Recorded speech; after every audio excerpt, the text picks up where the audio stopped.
Welcome to Dynamite Delight, and let's put this in perspective. This show was good. Better than WWE. No problem with that. But I will say 100% I do not agree with the ending, and I'll explain that when you hear it. Opening the show was a vid pack between Darby Allin and Cody Rhodes. I like how Darby Allin talked. I like how Cody talked. Then we have this match, which I'm not gonna lie, it was a good match. Darby Allin, I've said it, the guy reminds me of Mick Foley, but who has very good skills as a grapple wrestler. And I know not everybody's going to agree with that, not anybody's going to believe that, but I do believe Darby Allin is the new reincarnation of Mick Foley. He just has that feeling. And when you see this match, you see a great brilliance of a Darby Allin. But he doesn't win here. But you did see several things. One, Darby Allin smashing into Brandy Rhodes, which I don't know why they keep bringing out Brandy. Really believe she's not necessary anymore for Cody or for Dustin, but she's still being used. And she gets nailed by Darby Allin by accident. Then Darby Allin trying to destroy Cody's knee, which shows the technical side of him, which I did enjoy. And the little bit of the bubbly, the one who talks about this, the Chris Jericho, really puts over Darby Allin very well. But I don't agree that he should have won that match. No, not won that match. He should have won the match. I guess that's the reason why I boxed it. You know why? Because I'm not going to wait until the end. I am going to say what this is. I don't agree with the booking for Cody. And seeing this really doesn't feel right to me personally. It just doesn't. I do believe that Darby Allin should have won this. But there could have been a very good story with Cody with the ending that should have happened. I think that's the best way to say it. Let's move on. We got another Scorpio Sky segment. Part 2 of his interview and how he felt trying to make something out of himself when he had his chance to work with SCU. I did enjoy seeing this. And if you guys hadn't already seen his interview with Chris Van Vliet, you should watch it. I'm not going to leave a connection because I've already done that already. I will say this. It really gives a better perspective of Scorpio Sky. And I really hope they do this with more people. Doesn't mean we will get it, but it is good to see at least they're doing it with Scorpio. Now, MJF had... Man's in my face. This man is a treasure. He is a treasure. He's a treasure, man. Because he talks about how his hangnail was so horrid. And he goes to a nail doctor. And he says the nail doctor believed that he had such an incredible recovery. He was near death's doorstep. And he recovers. But then, as he's getting ready to come back to AEW, you see it in my face, he now has some type of problem with his neck. And it is in his neck. He gets a nick on the neck after shaving. And now he's out again. But he believes he will return and he will show why he... Oh my gosh, this guy. I just love this guy. He is the epitome of a heel you want to hate. Maxwell Jacob Freeman is just gold. And I truly hope he does not go to the WWE because he's going to be destroyed by them. He'll have a better chance with Impact Wrestling or the National Wrestling Alliance, but I do not see Vince seeing what he can do and using him properly. Triple H, yes, but Vince, forget it. Because you already see what happened with EC3. You will get the same thing from MJF.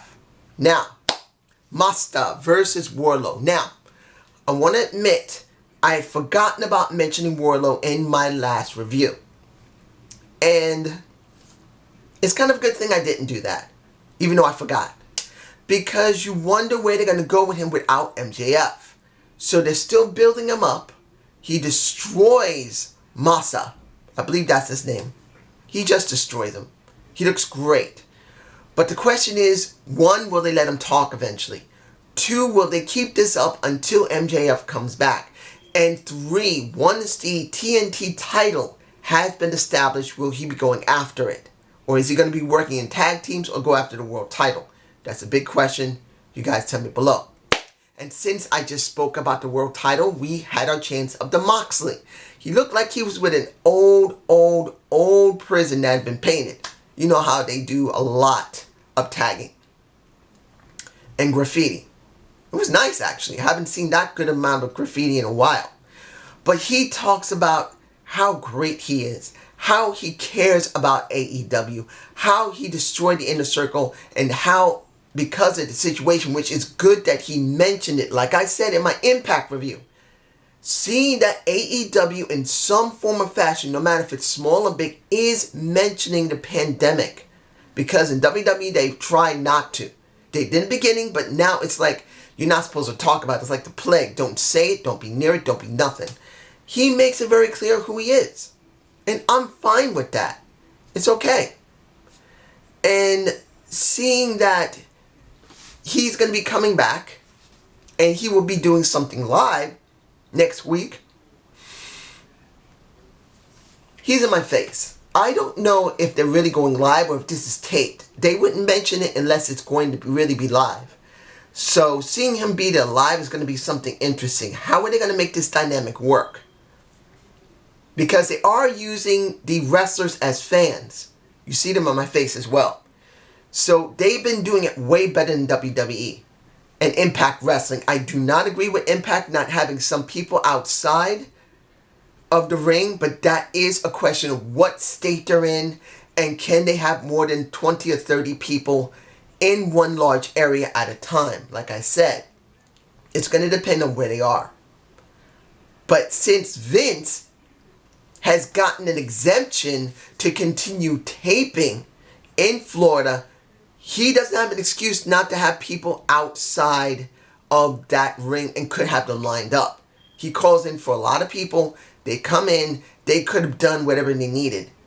I think they let him have at least 40 or 50 people in one area. So I could be wrong, but you guys tell me below. Warlock wins, but still, you wonder. Now, the Bubbly Bunch dealing with the Manitoga Melee on the phone. And they call in YouTubers, they call in current wrestlers, they call in former wrestlers, they call in personalities, they call in Vicky Guerrero, they call in Virgil. I couldn't catch Virgil in time, but they call in Virgil.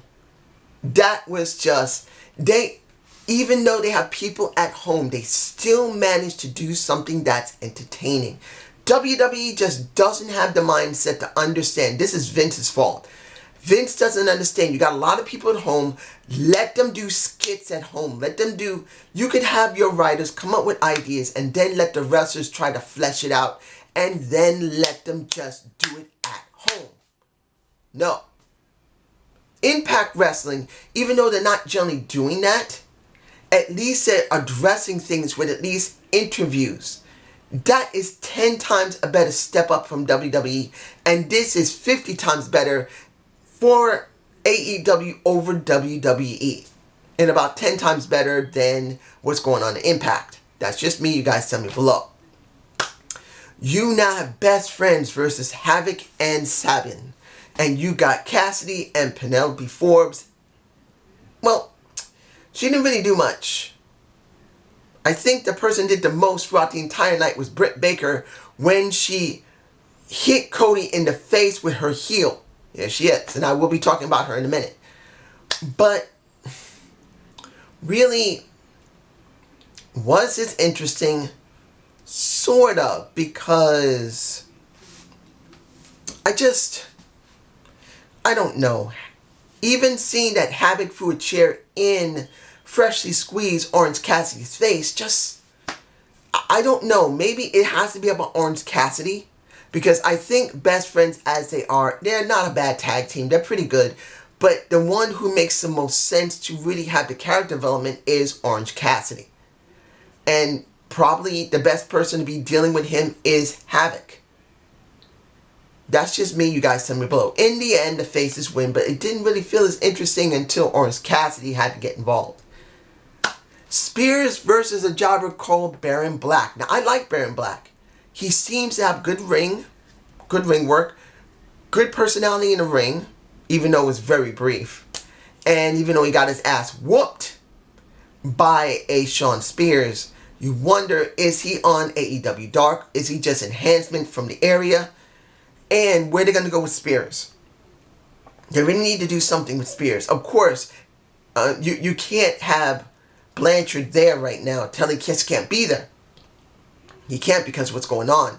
But they got to be doing something with Shawn Spears. I really want to see something done with him. Brodie Lee versus Marco Stunt. Now, here's the thing. This is actually kind of an interesting dynamic. You got Marco Stunt, who's the smallest guy on the roster, who in this situation, when he gets destroyed by Lance Archer, and then he's messed with by Brodie Lee, you wonder, would he join the Dark Order? They should do something with him. But they have the match. He gets annihilated by Brodie Lee, which is fine. But he doesn't leave a mask with him. At least I didn't see him do it. He just destroyed him.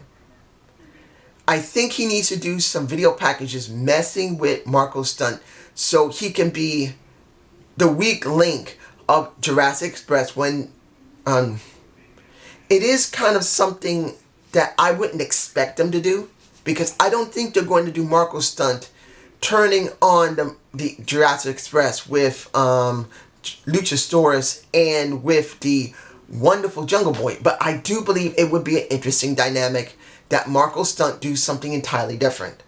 But I don't expect it to happen. That's just me, you guys tell me below. Finally, the match. The ending of the show. Lance Archer versus Dustin Rhodes. Dustin bled. Dustin had a very good match. Dustin is an enigma right now. He can still pull out really good matches at the age of 50 to 51. You really can. He looks really good. But here's the thing, guys. This wasn't a bad match. Archer looked beastly. He looked great. But here's the problem. He won the match. Why?